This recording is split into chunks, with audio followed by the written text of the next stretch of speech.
Hello students, आज हम बात करने वाले हैं balancing of chemical reactions by hit and trial method के। It is further addition to the chapter chemical reaction and equations. Chemical reaction and equation वाले chapter में हमने पढ़ा है केमिकल रिएक्शंस होते क्या है, कैसे होते हैं और एनर्जी के बेसिस पे उसके क्या क्लासिफिकेशंस हैं। तो in this class we will be talking about balancing of chemical reactions by hit and trial method. Now अगर कोई केमिकल रिएक्शन है तो पहले पढ़ लेते हैं कि उसको बैलेंस करने का आपके पास नीड क्यों होता है। जैसे फॉर एग्जांपल अगर मेरे पास एक रिएक्शन है Fe plus H2O gives Fe3O4 plus H2। इस रिएक्शन से मुझे ये पता चल रहा है कि मेरे पास आयरन है जो वाटर के साथ रिएक्ट कर रहा है और मुझे क्या दे रहा है, iron oxide, and it is providing hydrogen gas, यानी कि हाइड्रोजन गैस इसमें रिलीज हो रही है। तो this reaction is only providing me the qualitative knowledge related with this reaction, यानी कि क्या रिएक्ट कर रहा है, किसके साथ, क्या बना रहा है। बट कितना रिएक्ट कर रहा है, कितने के साथ और कितना बना रहा है, वो वाली मुझे इंफॉर्मेशन इस रिएक्शन से नहीं मिलती है। So this reaction is basically known as skeletal reaction. जिस रिएक्शन में सिर्फ आपको रिएक्टेंट प्रोडक्ट का नॉलेज हो या जो हमें सिर्फ क्वालिटेटिव अप्रोच बता रही हो, that reaction is known as normal unbalanced reaction या फिर स्केलेटल रिएक्शन। अब इसको बैलेंस करने का नीड क्यों है?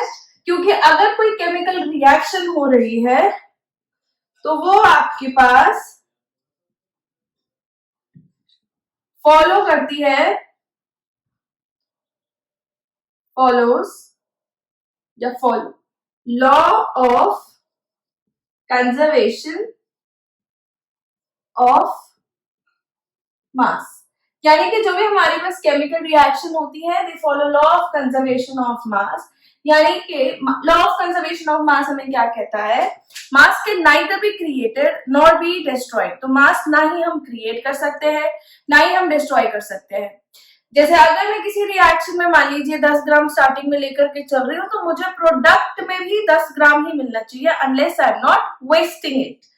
तो law of conservation of mass is being followed by the chemical reaction, यानी कि अगर हम कोई केमिकल रिएक्शन कर रहे हैं तो जितना हम रिएक्टेंट लेंगे उतना ही हमें प्रोडक्ट मिलेगा। हो सकता है हमारे पास प्रोडक्ट थोड़ा सा कम आ जाए, प्रोडक्ट कम आने के केसेस में आपके पास यूजुअली कोई एरर हो जाता है, ज्यादा आ जाए तो भी कोई एरर है, यानी कि उसके अंदर कुछ इम्प्योरिटी वगैरह है। जितना आना चाहिए उतना अगर आ रहा है then that is perfect, but sometimes we get errors and those errors are only human errors, या फिर आप कोई मशीन में आपके में खराबी हो सकती है, वेइंग में कुछ प्रॉब्लम हो सकता है। तो अदरवाइज हमारे पास chemical reactions follow law of conservation of mass. अगर मान लीजिए मैं ये 10 ग्राम ले रही हूँ और ये 15 ग्राम ले रही हूँ, for example, only for example, और मैं इनको पूरा मिक्स कर दूं तो मेरे पास फाइनली प्रोडक्ट में भी इतना ही मास आना चाहिए, हवा में कोई चीज गायब नहीं हो जानी चाहिए या एक्स्ट्रा प्रोड्यूस नहीं हो जानी चाहिए। तो केमिकल रिएक्शंस हमारे पास फॉलो करते हैं लॉ ऑफ कंजर्वेशन ऑफ मास। अब जैसे इस रिएक्शन के अंदर मैं देखूं तो मेरे पास कंजर्वेशन ऑफ मास का लॉ फॉलो नहीं हो रहा, क्योंकि मैं यहां तो ले रही हूँ आयरन का एक एटम और यहां मैंने ले लिया आयरन के 3 एटम। Fe3O4 में आयरन के 3 एटम है और ऑक्सीजन के 4 एटम है। यहां मैं ले रही हूँ हाइड्रोजन के 2 एटम, यहाँ 2 एटम है, यहाँ ऑक्सीजन का 1 एटम है और यहाँ ऑक्सीजन के 4 एटम है। तो this reaction is basically unbalanced reaction या स्केलेटल रिएक्शन कह सकते हैं। This is not a balanced reaction. तो किसी भी बैलेंस्ड रिएक्शन के अंदर, in a balanced reaction,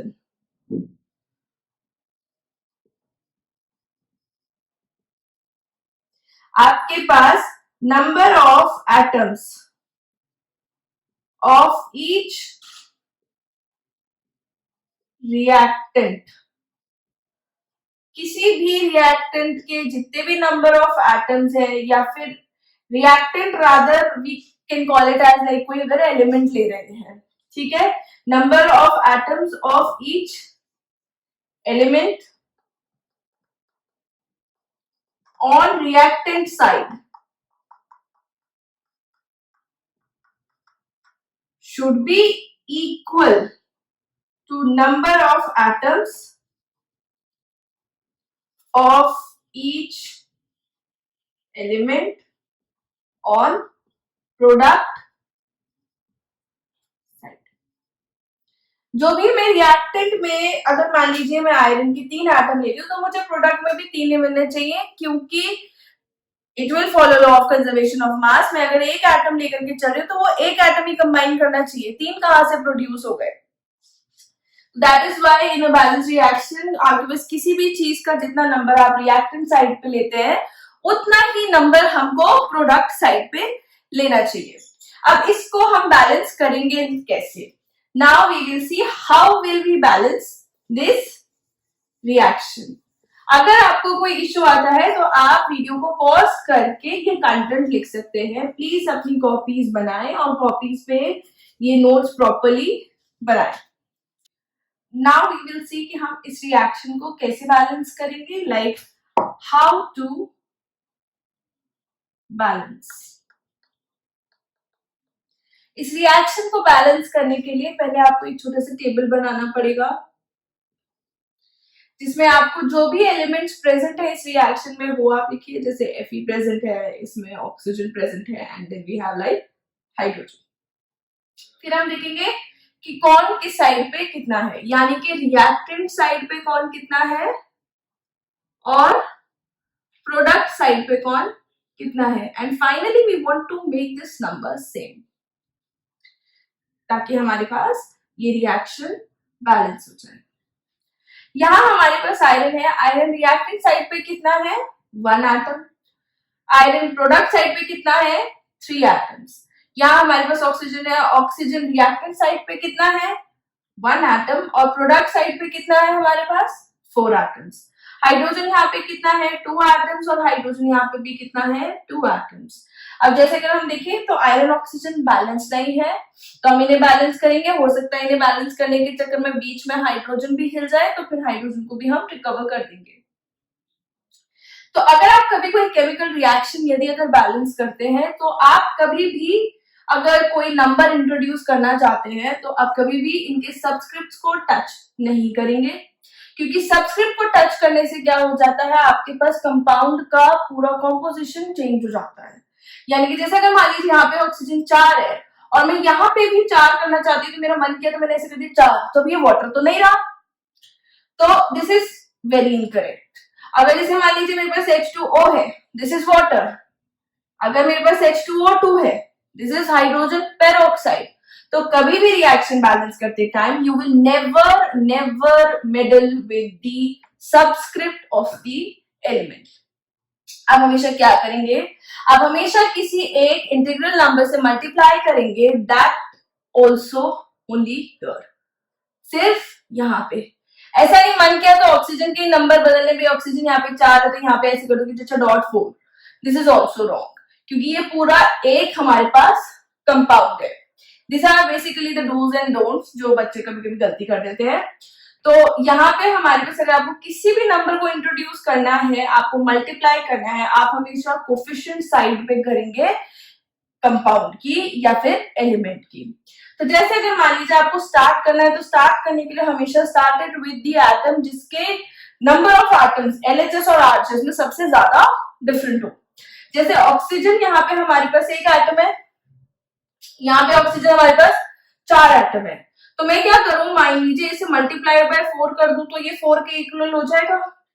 तो मैंने क्या किया, मल्टीप्लाई बाय 4 कर लिया। ठीक है, मैं इसे दूसरे कलर से लिख देती हूँ so that you know it by difference कि मैंने क्या चीज ऐड करी है। तो here it is 4 H2O।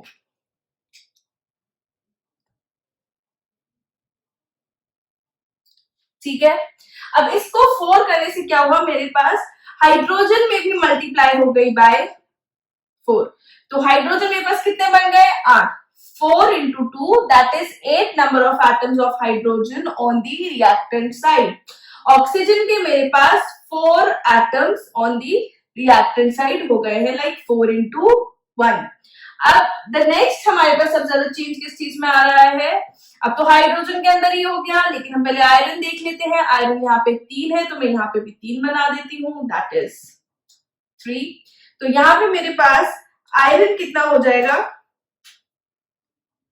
3Fe। तो यहाँ पे जो मेरे पास आयरन 3Fe हो गया है, तो प्रोडक्ट में तो 3 था ही Fe, तो यहाँ पे भी number of atoms of iron are 3 and यहाँ पे भी number of atoms of iron are 3। Now we are going to change कि हाइड्रोजन के अंदर भी, बेचारे के अंदर दोनों की वजह से बहुत ज्यादा चेंज आ गया है, तो हम हाइड्रोजन को भी मल्टीप्लाइड बाय 4 कर देंगे और ये हमारे पास क्या हो जाएगा, 4H2। यानी कि यहाँ पे भी 8 एटम्स ऑफ हाइड्रोजन और यहाँ पे भी 8 एटम्स ऑफ हाइड्रोजन है। तो यहाँ पे मुझे कोई नंबर इंट्रोड्यूस करने की जरूरत नहीं पड़ी है, I don't need any number here. तो ये एज इट इज रहेगा, इसका मतलब होता है 1। अगर किसी भी ब्लैंक में कुछ भी नहीं लिखा हुआ तो दैट मीन इट्स इज 1। तो अब अगर मैं देखूं, यहाँ पे ये 3 है, यहाँ पे ये 4 है, यहाँ पे ये 8 है, सारे के सारे हमारे पास इक्वल हो गए हैं। आपको हर बार इतना टेबल बना के करने की जरूरत नहीं है। Once you get a hold of how to do it, like 2-3 reactions अगर आप कर ले, उसके बाद में आपको इतनी अच्छी प्रैक्टिस हो जाएगी कि आप नेक्स्ट टाइम से बिना टेबल के ही आप नॉर्मल हिट एंड ट्रायल करते रहेंगे। तो यहाँ 3Fe हो गया, 3Fe, ऑक्सीजन 4, ऑक्सीजन 4, और कभी भी नंबर ऑफ एटम्स देखने हो किसी एलिमेंट के कितने हैं, तो आप ये वाला नंबर मल्टीप्लाइड बाय जो भी सबस्क्रिप्ट का नंबर हो, कोई नंबर नहीं है, दैट मीन्स उसका हम नंबर 1 दे रहे हैं। तो 3 into 1 3, 4 into 2 8, 4 into 1 that is 4, 3 into 1 3, 1 into 4 4, 4 into 2 8। जैसे अब मान लीजिए अगर हमारे पास कोई रिएक्शन है जिसमें हमारे पास एलिमेंट्स किसी ब्रैकेट के अंदर है, फॉर एग्जाम्पल मान लीजिए हम लेड नाइट्रेट का डिकम्पोजिशन ले लेते हैं। Suppose if I have PbNO3 का होल ट्वाइस और इसे मैं हीट कर रही हूं, तो ये हमको देता है PbO plus NO2 plus O2। अब ये रिएक्शन मुझे बैलेंस करनी है, तो पहले मुझे इसमें नंबर ऑफ एटम्स देखने होंगे कि Pb के कितने हैं, नाइट्रोजन के कितने हैं और ऑक्सीजन के कितने। This is nitrogen and oxygen. तो रिएक्टेंट साइड पे कितने हैं ये, और प्रोडक्ट साइड पे कितने हैं। ये रिएक्शन हमने इसलिए लिया है क्योंकि इस रिएक्शन के अंदर आपको ब्रैकेट के नंबर ऑफ एटम्स कैसे कैलकुलेट करते हैं वो देखने हैं।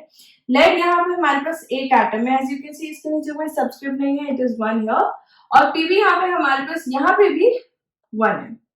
नाइट्रोजन अगर मैं देखूं तो नाइट्रोजन हमारे पास इस ब्रैकेट के अंदर है और ये ब्रैकेट का नंबर कितना है हमारे पास 2, यानी कि हमारे पास 2 NO3 यूनिट्स हैं। तो एक NO3 यूनिट में एक नाइट्रोजन है, तो 2 में कितना होगा 2। तो just multiply this number with the number outside the bracket, तो इट इज 1 into 2 2 इधर, यहाँ पे कितना है 1।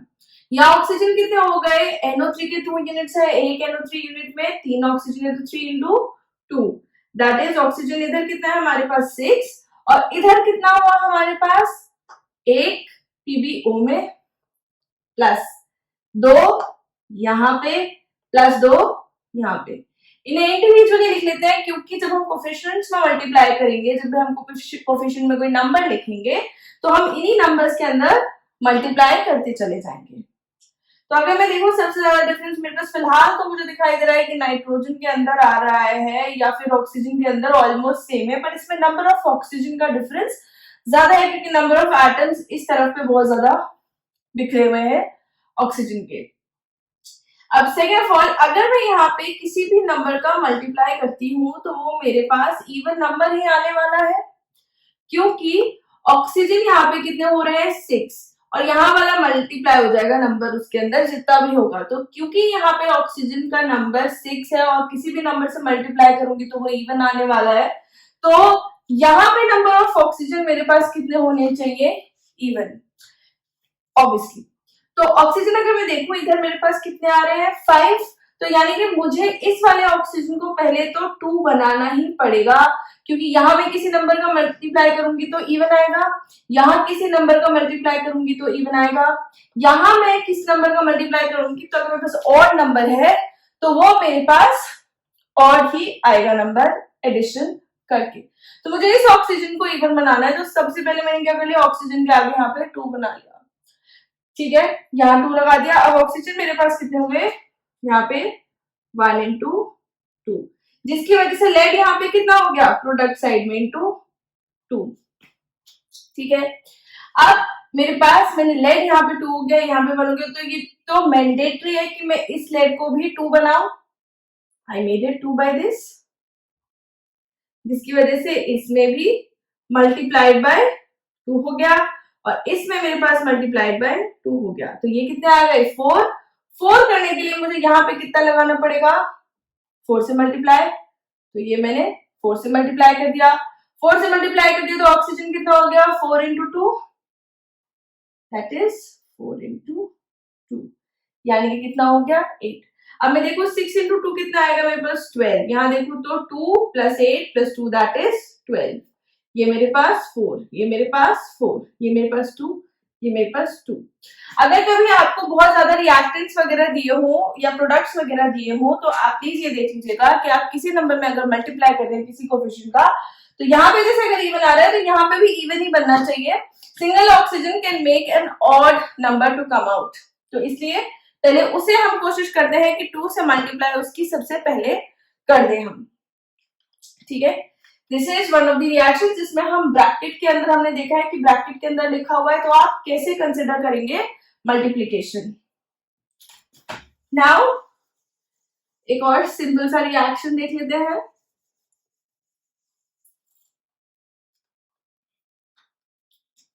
जैसे आपके पास 2 रिएक्टेंट का अगर हम देख रहे हैं, मान लीजिए हमारे पास है NaOH plus H2SO4, this gives Na2SO4 plus H2O। एक ये देख लेते हैं, एक हम ये देख लेते हैं KClO3, this is potassium chlorate, gives KCl plus O2। जैसे ऊपर वाली रिएक्शन में हम देखें, सोडियम हमारे पास यहाँ 1 है, यहाँ पे कितने हैं 2, यहाँ हाइड्रोजन कितने हैं 1, यहाँ पे हाइड्रोजन 2 है, ये इसके वाले हाइड्रोजन है हाइड्रोजन 2 हाइड्रोजन 2, तो टोटल यहाँ पे 3 हो गए और यहाँ पे 1। यहाँ ऑक्सीजन 4 है, यहाँ 4 है, यहाँ ऑक्सीजन 1 है और यहाँ 1 है, तो ऑक्सीजन के साइन से लगता है इक्वल है। तो क्योंकि यहाँ पे Na2 है, सबसे ज्यादा डिफरेंस हमारे पास इसमें आ रहा है, तो हम यहाँ पे लगा देंगे 2। तो यहाँ ऑक्सीजन कितने हो गए मल्टीप्लाइड बाय ऑक्सीजन हमारे पास हो गए 1 multiplied by 2 that is 2। Hydrogen कितने हो गए हमारे पास 1 multiplied by 2 that is 2। Sodium यहाँ पे कितने हो गए हमारे पास 2 into 1 दैट इज 2। यहाँ पे मैं अलग लिख दे रही हूँ, वैसे आप इसी में साथ में एडिशन करके सकते हैं। यहाँ हाइड्रोजन था 2 into मतलब 2 डायरेक्ट, सल्फर कितने हैं हमारे पास 1, ऑक्सीजन कितने हैं 4, यहाँ सोडियम कितने हैं हमारे पास 2, सल्फर कितने हैं 1, ऑक्सीजन कितने हैं 4, ये पूरा सल्फेट यूनिट है इसलिए इससे करने की जरूरत नहीं है। यहाँ हाइड्रोजन हमारे पास कितने हैं 2 और ऑक्सीजन कितने हैं 1, तो अगर हम देखें तो यहाँ पे हमारे पास ऑक्सीजन यहाँ 2 है, यहाँ 1 है, तो इसे हम 2 बनाने के लिए क्या करेंगे मल्टीप्लाइड बाय 2, तो यानी कि यहाँ पे 2 की मल्टीप्लाई कर दी हमने, जिससे हाइड्रोजन हमारे पास मल्टीप्लाई हो गया 2 से, तो ये हो गया 4। और इस साइड पे देखें तो हाइड्रोजन वैसे भी हमारे पास ये और ये, यहाँ पे 2 सोर्सेज है हाइड्रोजन की, तो ये रिएक्शन हमारे पास बैलेंस हो गई। अगर हम इस वाली रिएक्शन को देखें तो यहाँ K1 है, यहाँ K1 है, Cl1 है, Cl1 है, ऑक्सीजन 3 है, ऑक्सीजन 2 है, तो KCl के अंदर तो खैर कोई चेंज नहीं है, लेकिन अगर मैं ऑक्सीजन की वजह से कोई चेंज करूंगी तो वो KCl पे भी इफेक्ट डालेगा, तो यहाँ पे भी KCl पे भी इफेक्ट आएगा। यहाँ ऑक्सीजन हमारे पास 2 है, यहाँ पे ऑक्सीजन आपके पास 3 है, 3 और 2 में कोई ऐसा नंबर मल्टीप्लाई करना है आपको कि नंबर इवेंचुअली दोनों का क्या हो जाए एटम्स का सेम, तो यहाँ आप 2 से मल्टीप्लाई कर दीजिए तो 6 हो जाएंगे ऑक्सीजन, यहाँ आप 3 से मल्टीप्लाई कर दीजिए तो 6 हो जाएंगे ऑक्सीजन। तो यहाँ पे पोटेशियम कितने हो गए 2 और क्लोरीन कितने हो गए 2, तो यहाँ पे भी मैं 2 से मल्टीप्लाई कर दूं, पोटेशियम कितने 2 और क्लोरीन कितने 2। ये मैंने डायरेक्टली आपके पास hit and trial method use किया है। अगर आपको कंफ्यूजन आता है स्टार्टिंग में तो आप टेबल बना करके कर सकते हैं, जैसे हमने पहले आयरन वाला रिएक्शन और लेड नाइट्रेट वाला रिएक्शन किया है. Please try to do as much as balancing questions as you can, and the questions given in the description box. If you are facing any problem, please ask your respective teacher via WhatsApp or by your personal messages.